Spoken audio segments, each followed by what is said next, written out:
ఆకాశమే హద్దుగా ఊర్లో ఎంతమంది ఉంటే అంతమంది అందరికీ ఇందిరమ్మ ఇండ్లు ఇచ్చిన చరిత్ర కాంగ్రెస్ పార్టీకి ఉన్నది. కాబట్టి మిత్రులారా, 10 ఏళ్లలో డబుల్ బెడ్రూమ్ ఇల్లు ఇస్తాని మనల్ని మోసం చేసిండు. ఇవాళ పేదలకు ఎవరికి డబుల్ బెడ్రూమ్ ఇల్లు రాలే. అందుకే ఇక చంద్రశేఖరరావుని నెల బొంద పెడితే వచ్చే నెల నుంచి మీకు అందరికీ ఇందిరమ్మ ఇండ్లు కట్టుకోవడానికి, ఇల్లు లేని ప్రతి పేదవాడికి, పెళ్ళైన ప్రతి పిల్లగానికి ఇందిరమ్మ ఇండ్లు కట్టుకోనికే 5 లక్షల రూపాయలు ఉచితంగా మీకు ఇచ్చేటట్టు ఇవాళ కాంగ్రెస్ పార్టీ నిర్ణయం తీసుకున్నది. అదేవిధంగా ఇవాళ పింఛను పిల్లగాళ్ళు ఎవరు లేరా చూస్తుంటే 10 ఏళ్ల కింద ఎట్లుండే తెలంగాణ? కరెంటు లేదు, మంచినీళ్లు లేవు, వలస బతుకులు, తాగునీళ్లు లేవు, కరెంటు రాదు, వస్తే దేవుందా పటాకులు కాలినట్టు మోటార్లు కాలుడు, ట్రాన్స్ఫార్మర్లు కాలుడు. ఆ గోస యాడ్ చేసుకుంటే ఒకసారి భయం అవుతుంది. మోటార్ కాలింది అనగా ట్రాన్స్ఫార్మర్ కాలిందని బాయికి 2000 తీరా వసూలు చేయండి, ట్రాక్టర్లో పెట్టుకొని పోతే వాని దయ. అంత గోస అనుభవించింది తెలంగాణ. ఇవాళ ఎక్కడికి వచ్చింది?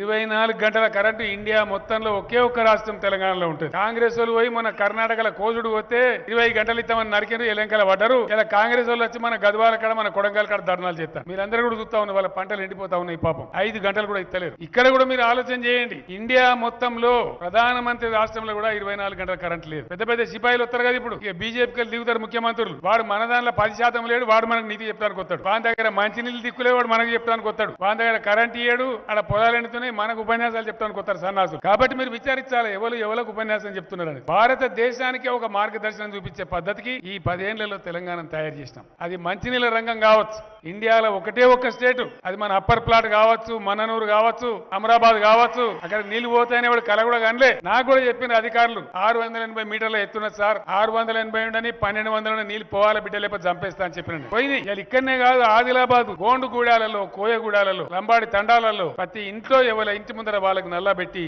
నిర్ణయాలు తీసుకుంటాం. కొన్ని నిర్ణయాలు తీసుకుంటాం. ఆ నిర్ణయాలు ఎలాంటివి? నాకు సంబంధించినవి కాదు, ప్రజలకు సంబంధించినవి. పొత్తులో భాగంగా నేను 24 స్థానాలు తీసుకున్నాను. 24 అసెంబ్లీ స్థానాలు తీసుకుంటే ఇంతేనా అంటున్నారు. 24ఏనా? ఇంతేనా? మనోళ్ళు కాదు, అవతలి వాళ్ళు. వాళ్ళకి తెలియట్లా. బలి చక్రవర్తి కూడా వామనుణ్ణి చూసి ఇంతేనా అన్నాడు. బలి చక్రవర్తి కూడా వామనుని చూసి ఇంతేనా అన్నాడు. నెత్తి మీద కాలు పెట్టి బలి చక్రవర్తిని అధాపాతాళానికి తొక్కుతున్నప్పుడు తెలిసింది ఎంతో అని. ఇంతింతై వటుడింతై నభో వీధిపై నంతై తోయిద మండలాగ్రమణకంతై వామనవతారాన్ని చూపిస్తుంది జనసేన. జగన్ గుర్తుపెట్టుకో, అధాపాతాళానికి తొక్కకపోతే నా పేరు పవన్ కళ్యాణే కాదు, మా పార్టీ జనసేనే కాదు, మర్చిపోకో. నా కుటుంబ సభ్యులారా, मुझे खुशी है कि आज मैंने कई ऐसे रोड कनेक्टिविटी प्रोजेक्ट का शिलान्यास और लोकार्पण किया है जिससे यहां के लोगों के जीवन में बहुत बड़े बदलाव आएंगे।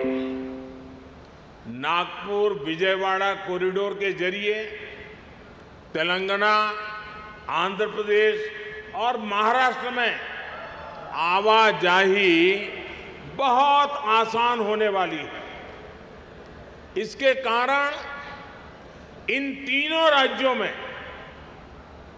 ट्रेड, टूरिज्म और इंडस्ट्री को भी काफी बढ़ावा मिलेगा। इस कॉरिडोर में कुछ महत्वपूर्ण इकोनॉमिक हब्स इसकी पहचान की गई है। इसमें 8 special economic zone, 5 mega food park, 4 fishing sea food cluster, 3 pharma and medical clusters और एक टेक्सटाइल क्लस्टर भी होगा। इसके कारण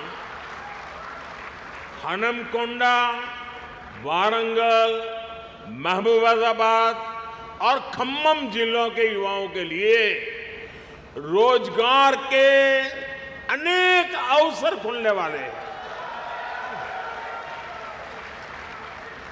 इन जिलों के किसानों की फसलों में भी फूड प्रोसेसिंग के कारण वैल्यू एडिशन हो पाएगा। డీబీటీ నాన్ డీబీటీ రెండు కలిపితే కూడా సంవత్సరానికి దాదాపుగా 70,000 కోట్ల రూపాయలు మనం ఖర్చు అయింది.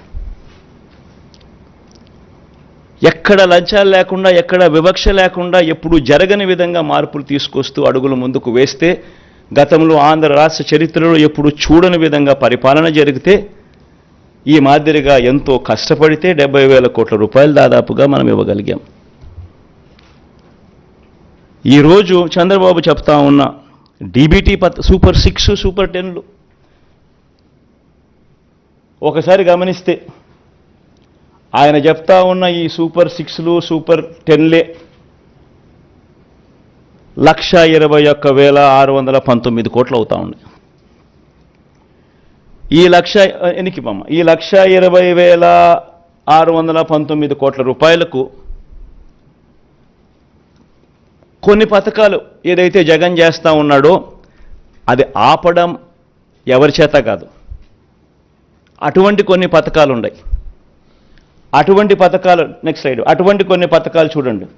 ఫీజు రీయింబర్స్మెంటు, ఈరోజు పూర్తి ఫీజు రీయింబర్స్మెంటు జగనన్న విద్యాదీవెన ఇస్తూ ఉన్నాడు, వసతిదీవెన ఇస్తూ ఉన్నాడు. దాన్ని ఆపడం ఎవరి చేత కాదు. ఆరోగ్యశ్రీ ఇస్తూ ఉన్నాడు జగన్, దాన్ని ఆపడం ఎవరి చేత కాదు. సంపూర్ణ పోషణం ఇస్తూ ఉన్నాడు, అంటే లాక్టేటింగ్ మదర్సు, ప్రెగ్నెంట్ మదర్సు, 6 ఏళ్ల దాకా ఉన్న పిల్లలకు సంబంధించిన సంపూర్ణ పోషణం ఆపడం ఎవరి చేత కాదు. ఫ్రీ రైస్ ఇస్తూ ఉన్నాడు జగన్. కేంద్రం ఇస్తూ ఉన్నది ఒక పర్సంటేజే, మిగిలింది రాష్ట్ర ప్రభుత్వం ఇస్తూ ఉంది. 1,48,00,000లో కేంద్రం అప్రాక్సిమేట్గా 90 లక్షలకి ఇస్తుంది, మిగతాన్ని మనం ఇస్తాం. అది కూడా మనం క్వాలిటీ పెంచి ఇస్తూ ఉన్న బియ్యం. సో దానికి ఖర్చు 18,50,000 మంది రైతన్నలకు ఫ్రీ ఎలక్ట్రిసిటీ ఇస్తూ ఉన్నాం. రైతన్నలకు గోరుముద్ద, చిన్నపిల్లలకు పెట్టే గోరుముద్ద జగన్ చేస్తూ ఉన్నాడు, చేయక తప్పదు దేవుడికి. ఇటువంటి ఈ పథకాలకు మరో 29,100 కోట్లు ఏ ప్రభుత్వమైనా చేయక తప్పని ఖర్చు. రెండు కలిపితే 1,50,718 కోట్లు. నేను అడుగుతా ఉన్నా, జగన్ ఎంతో కష్టపడితే, ఎప్పుడు జరగని విధంగా పాలన చూపిస్తే 70,000 కోట్ల రూపాయలు చాలా కష్టపడితే చేయగలుగుతా ఉన్నాడు. మరి 1,50,000 కోట్ల రూపాయలతో ఆయన సూపర్ 6 అంటాడు, సూపర్ 10 అంటాడు. ఈ మాదిరిగా ప్రజలను అడ్డగోలుగా మళ్ళీ మోసం చేసేందుకు అడుగులు ముందుకు వేస్తూ ఉన్నారు అని అంటే ఇది సాధ్యమయ్యేదేనా? సాధ్యం కాదని తెలిసి ఒక రాజకీయ నాయకుడు ఈ మాదిరిగా రిపీటెడ్గా, I repeat that word, habitual offender, I repeat that word. 2014లో ముఖ్యమైన అంశాలంటూ ఈ మాదిరిగా సంతకం పెట్టి ఇంటింటికి పంపించి ముఖ్యమైన అంశాలంటూ మోసం చేసిన ఈ వ్యక్తి, ఇదే కూటమిలో ఉన్న ఇదే ముగ్గురి ఫోటోలు పెట్టి తన సంతకం పెట్టి మోసం చేసిన ఈ వ్యక్తి మళ్ళీ ఇదే హిస్టరీ రిపీట్స్ అన్నట్టుగా మళ్ళీ 2024లో మళ్ళీ ఇదే మాదిరిగా సాధ్యం కాని హామీలతో అబద్ధాలకు రెక్కలు కడుతూ ఈ మాదిరిగా సాధ్యం కాని హామీలతో 1,50,000 కోట్లకు సంబంధించి ఈ మాదిరిగా ఆయన చేయడం, మోసం చేసేదానికి అడుగులు వేయడం దొంగతనం కన్నా, దొంగల కన్నా అన్యాయం కాదా అని అడుగుతా ఉన్నా. 420 కాదా, చీటింగ్ కాదా అని అడుగుతా ఉన్నా.